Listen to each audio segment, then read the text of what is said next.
if you find yourself hanging around with people and they are gossiping negatively about other people, if you find yourself that whenever you hang around with someone that they're sucking all the happiness out of you, if you find yourself connecting with people that are only talking about yesterday and how things were, last year, if you find yourself hanging around people that all they can talk about is what happened on TV last night, or just really talk negatively about everything, government, etc., then they are not serving your future, they are not helping you grow, and they are bringing you down.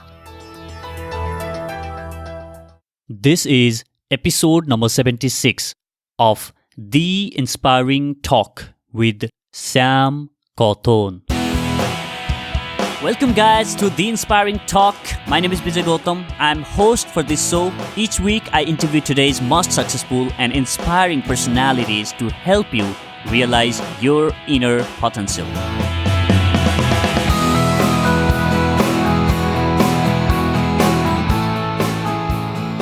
We often come across people in our life who transform their pain into power.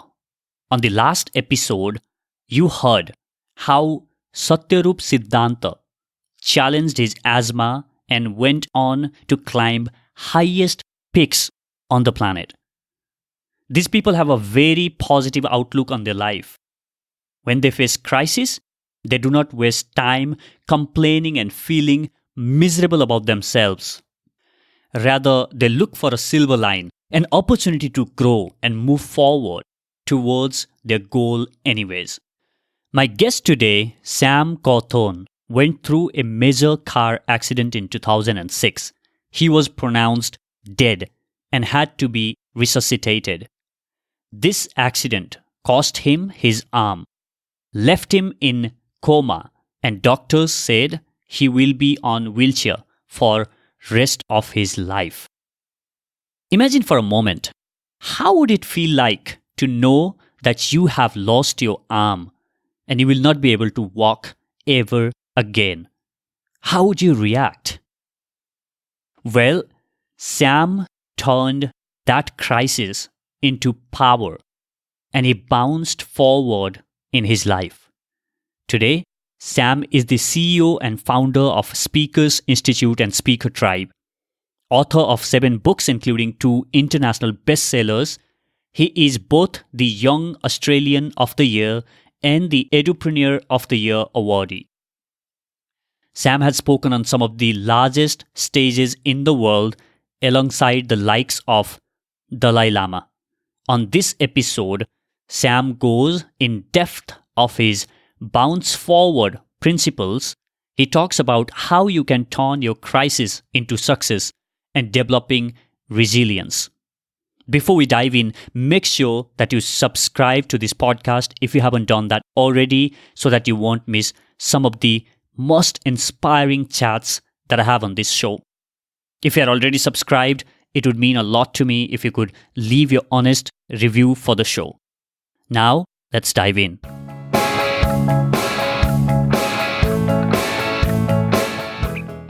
Sam, thank you so much for making this time out. Welcome to the show. Thank you very much. It's good to be here. Sam, I have heard you speak at the Speaker Institute event in Delhi. I think it was 2 years back when you did this first story sewing workshop. And I was blown away by the way you speak, insights and information that you had to share on that event. And since then, I have been following your work, and a lot of people on my circle has taken programs with you, and they can't stop talking about you, and they can't stop appreciating the kind of information that you put out there and what they are learning from you. This is really cool. And thank you so much once again for being on the show. There is a lot to talk with you, Sam, given the journey that you have had and the knowledge and insights that you have. But I want to go back to your childhood. And you were born in Perth to an Indian mother and Scottish father, which already looks like an interesting childhood, trying to grow up in totally different culture. And at the same time, you were born in a family of 11 children.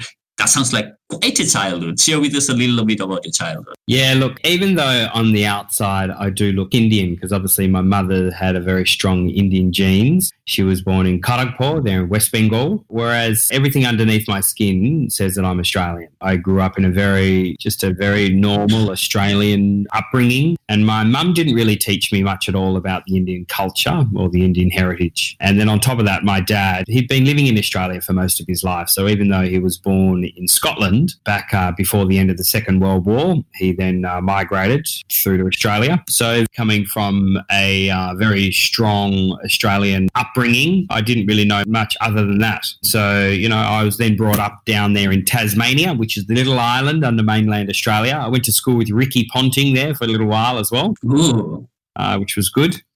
But I always knew deep down that there was something more in my life. I always knew that there was something really big and significant on my life. And yet at the same time, I was really shy. I was a very shy kid. And so I didn't really like standing out in the classroom or anything at all like that. Yet at the same time, my parents grew me up in a very lower socioeconomic, so very poor. My parents never owned a house, never owned a car, never owned land or anything like that. And we were living, very much below the poverty line, if you want to call it. And so with that, my self-esteem wasn't very strong and I was very shy. But I always knew deep down that there was something more and something significant on my life. However, I found my acceptance when I was growing up in school with the naughty kids. And so I started doing things that I knew I should not have been doing, and I found myself getting kicked out of school. So to be quite honest, and here's my little disclaimer for the listeners here, I'm very uneducated in the traditional sense, meaning I've never sat an exam before in my life. I never finished high school, certainly haven't studied at college, or certainly haven't done a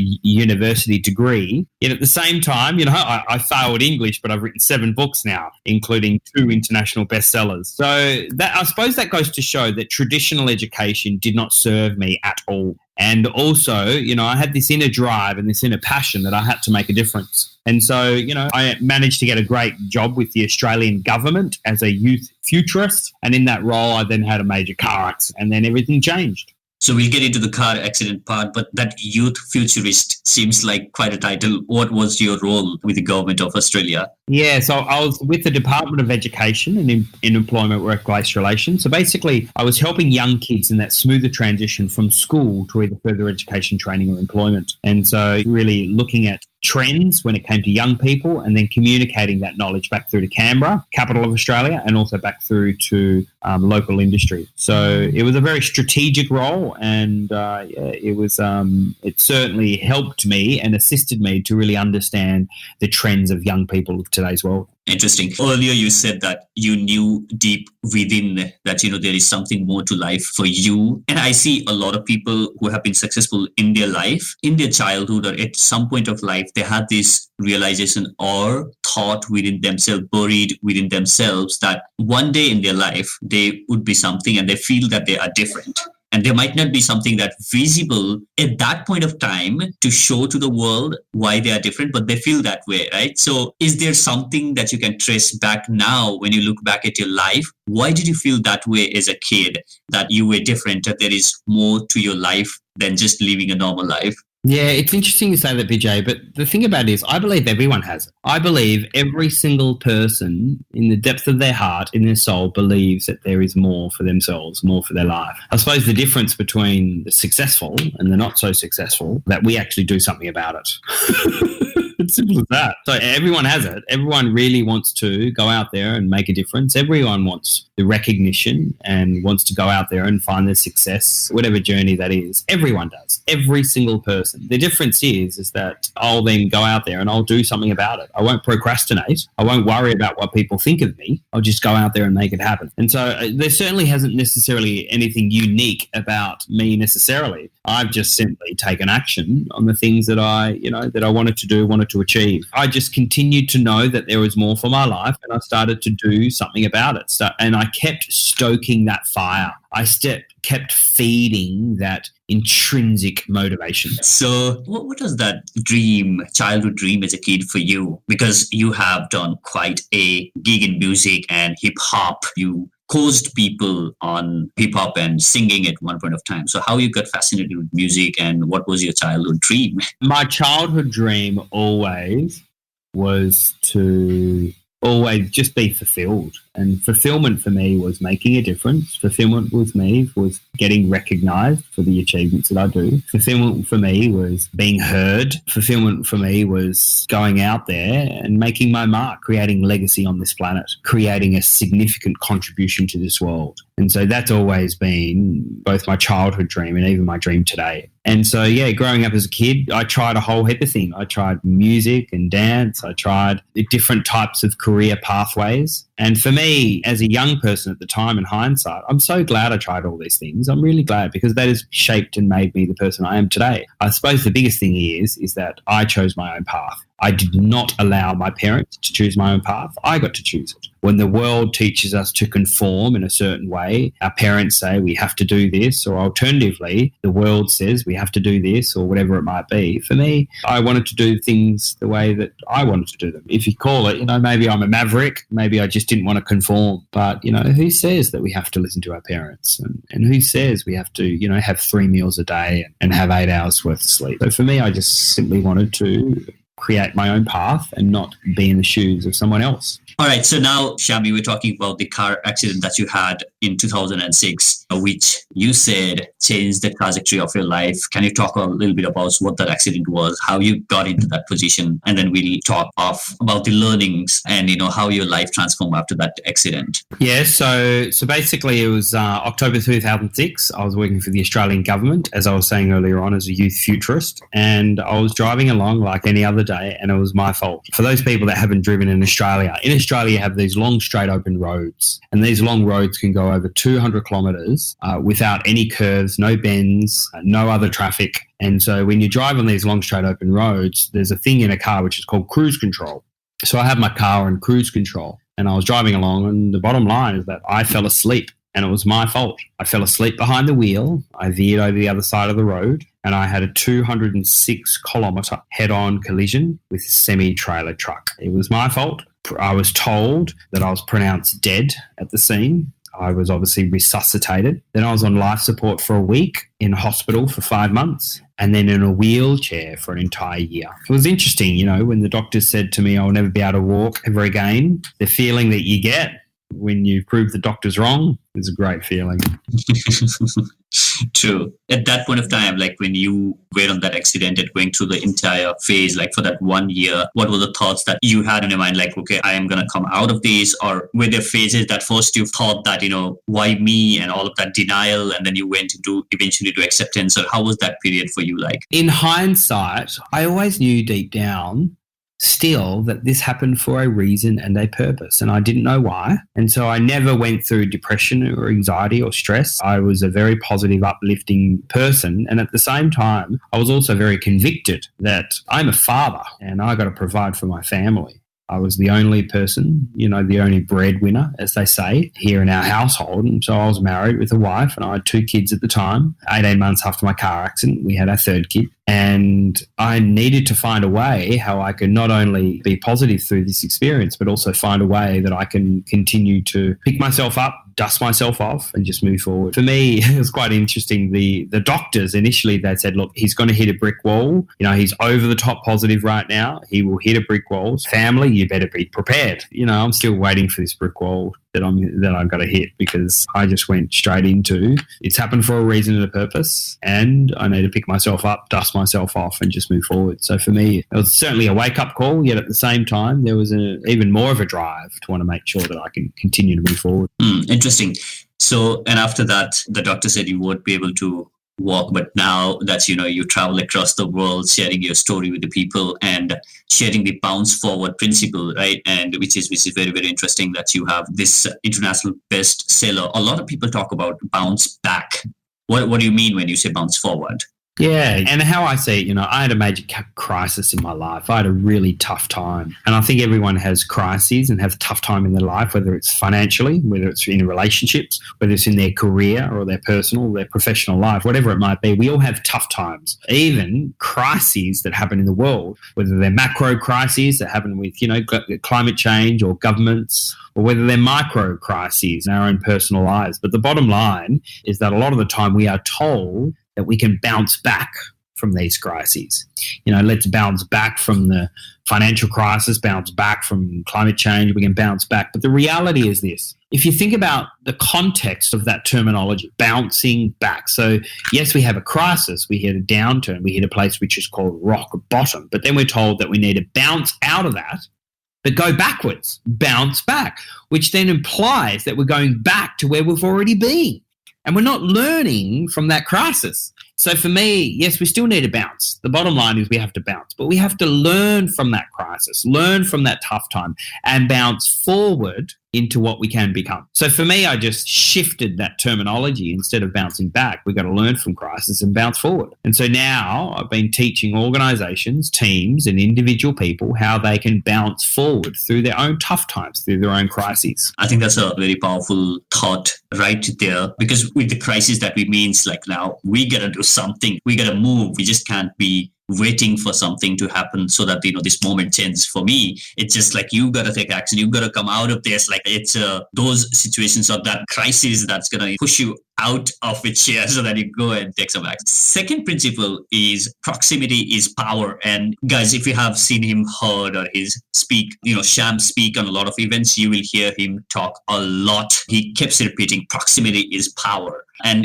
I can't agree more on this principle. So can you go ahead and explain for people what do you mean when you say proximity is power and how proximity affects one's success or failure? And probably you can give your own examples or two if you have how those proximity has helped you in propelling forward in your life. Yeah, look, proximity for me certainly is the other people around me. Yeah, so proximity is obviously who is around you, the proximity around you, and obviously, looking at that word power. If you understand the importance of the people around you and how that can affect you, your psychology, your behavior, your beliefs, all the way through to your success, it is quite profound. Even if you look at my own personal life, when I was in high school, I was hanging around with a very negative group of people. They influenced me in a very toxic way, and I found myself getting kicked out of school. And I realized that the company that I was keeping determined who I was. Again, proximity is power. And so it wasn't until such time as I started to change the people around me and the people that I listened to, until such time as I changed that,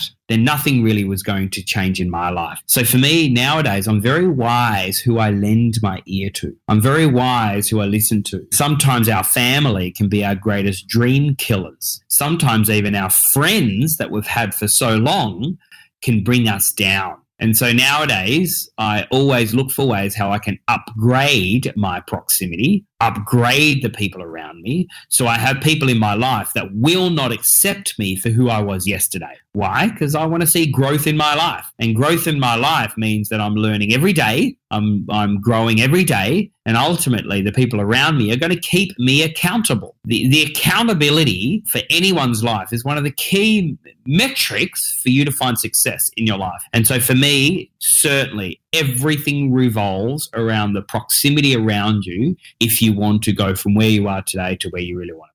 I think it's important that you use the word accountability, because that's where you also talk a lot about mentors and having coaches in your life. And recently you posted a picture with two of your mentors and coaches saying that how being accountable to your mentors and coaches help you in your own success journey. And a lot of guests on this podcast also talk about having a mentor in their life and surrounding themselves with a lot of people whom they can learn from. How do you pick and choose the circle that you put yourself on? Are there some criterias or are there some thoughts that you put on whether you want to continue being on the circle of that person or not? So are there some metrics or are there something that you are always looking for, the people who are going to be on your proximity?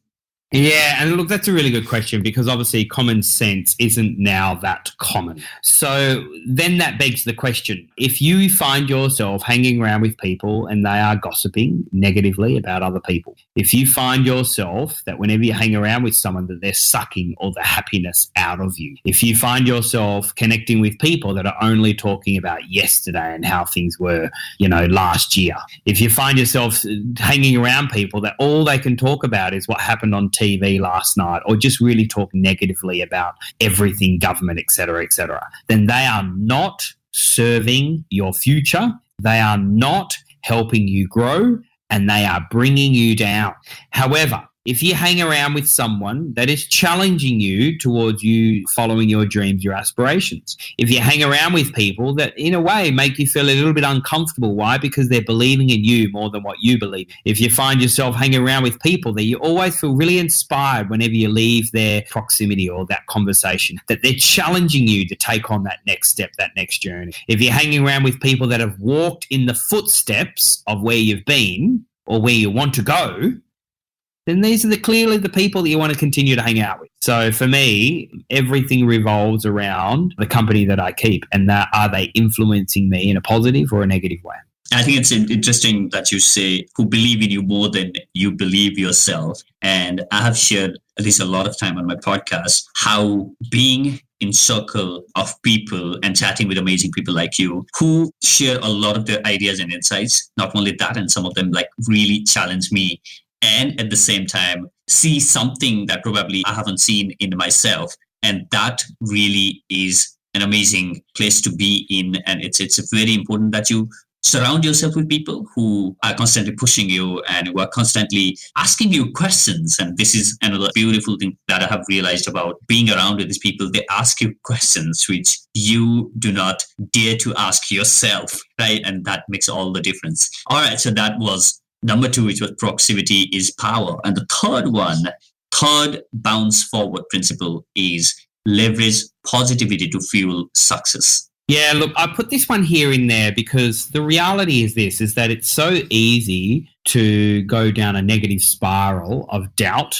or shame or, just speaking negatively about things. And don't get me wrong, it's not about being an over-the-top optimistic person that has the head in the clouds with no realistic aspects to it. So for me, there has to be still a balance. But the reality is this, is that most people think that in order for me to be happy, I need to become successful for me to be happy. Most people think that happiness is over the other side of success. So when I'm successful, then I become happy. Whereas all the latest research says it's completely the opposite. The happiest people become the most successful.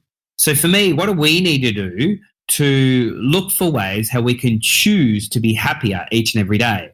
And particularly right now, when I see the growing rates of depression, anxiety, stress happening more so today than any other time in history. Even if you look at in India right now, right, depression rates today are 10 times greater than what they were in the 1930s Great Depression. The mean onset age of depression 35 years ago was 29 years old. Now it's 14 years old. Even the World Health Organization has predicted this year, 2019, was the first time ever that depression is the number one cause of illness, is overtaking cancer. And that's happening right now. And so what do we need to do to choose happiness every single day? Because it's a choice. It's simple as that. It is a choice. So for me, don't get me wrong, I do believe in chemical imbalance. Yet at the same time, I believe it's nearly impossible for depression and gratefulness to coexist. I believe it's nearly impossible. So what do you need to do to look for ways how you can be grateful for the little things that you've had? What do you need to do to start being positive on the little wins that you're seeing each and every day? And guys, this can be as simple as the air that we breathe, the roof over our heads,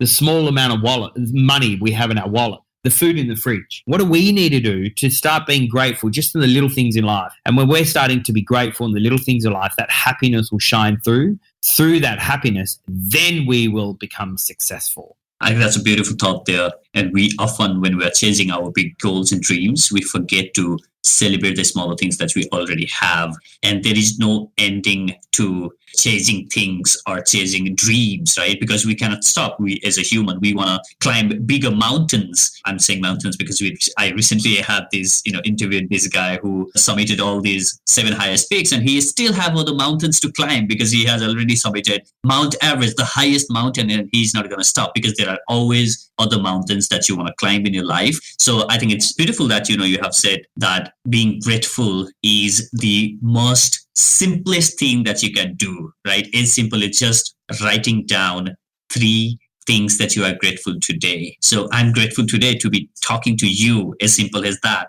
Or as simple as you mentioned, right? The sunlight on a winter day, right? I mean, that's something that you can be grateful for. Earlier, I think I just want to spend another minute or 2 on this because when I didn't understand the power of gratitude, I was always looking for bigger things to be grateful. And I think this is where a lot of people go wrong when it comes to starting with gratitude, right? But when I started putting this journal, then I started thinking about, okay, what am I grateful for today? And then sometimes it used to be as small as the pen that I'm writing the grateful note. The point that I'm trying to make here is it need not necessarily be the big things to be grateful in your life. It could be as simple as, Sam gave an example about the food, roof, or, having a family, or even the minest or simplest things, such as just that you are alive. So yeah, I think that's a beautiful thought there. So now the fourth one and the last principle of the bounce forward principle is bounce forward, not back. Yeah, look, it's very similar to what I was saying earlier on, that it's not about going back to where you've been, because we all have these tough times. We all have these crises, and we need to learn from that. You might have heard you can learn the easy way, the hard way, or the tragic way, yeah? You learn the easy way, you learn from other people's mistakes. So this is why you guys are listening to this podcast right now, is because you want to learn from other people's mistakes. And you can learn from my mistake, 100%. You can then learn the hard way, learning from your own mistakes, yeah? So whenever you fail, whenever something doesn't go right, you learn from it. So then you ensure that you don't fail again in the same area. But my encouragement to you is never go the tragic way. And what the tragic way is, not learning from either. Not learning the easy way from my mistakes, not learning from your own, the hard way, your own mistakes. And that's the tragic way. So my encouragement to you as you're listening to this podcast is find ways that you can actually learn the easy way. And if you have to, learn the hard way, but don't ever go tragic. So for me, when it does come to bounce forward and not bounce back, bouncing back means that you're not even going to learn the easy way or the hard way. You're going to learn the tragic way. You're going to go back to where you've been. But if you have a crisis and you bounce forward, then at least then you're learning the hard way. And for me, that's the greatest way that I learned, to be quite honest. I'm going to learn the hard way, even to a certain extent, before the easy way. One more thing that I want to talk to you about, Sam, is what you call the Kairos moment. So what is the Kairos moment, and how those moments probably define the success of a person? Can you go a bit deeper into that? So Kairos is the pronunciation. Kairos is the Greek word for time. So contrasting to chronos or chronological time, meaning ordinary or normal time, yeah? Kairos time is laden with meaning and choice. So get this, the dictionary meaning of the word kairos is a moment within a moment, a particular moment in where drastic change takes place. And one thing I love about Kairos moments is it's like a sliding doors, right? It's like a moment within a moment. I love that. And we all have these moments in time, right? These moments where that can be quite significant, quite life-defining. But in most cases, we got to learn from these Kairos moments and bounce forward from it rather than going backwards. And so for me, my Kairos moment was my car accident. Another Kairos moment was the day I got married. Another Kairos moment was when my kids were born. Another Kairos moment was when I started my business, or whatever it might be. But I think we all have Kairos moments in our life, and these moments within a moment. And it's really important for you to maximize these moments, because we have them. Do we learn through them, and do we bounce forward from them? Super. And I think you have beautifully bounced forwarded from that car accident. And a lot of people probably would have spent rest of their life lamenting and probably believing what the doctors told them, but you did exactly the opposite. You didn't want to agree to what doctors had to say, and you wanted to do something and, shine. And that's why, and we have results in front of us, right? So you have these 2 bestsellers, and you have been voted as Young Australian of the Year, and you are inspiring a lot of people across the world with the work that you do, right? So if you have to share, or maybe give a message to people out there who might be at this point in their life where they think that all the doors are shut for them, what would be your message? Look, for me, it certainly is around it's your decision, not your condition, that determines who you are.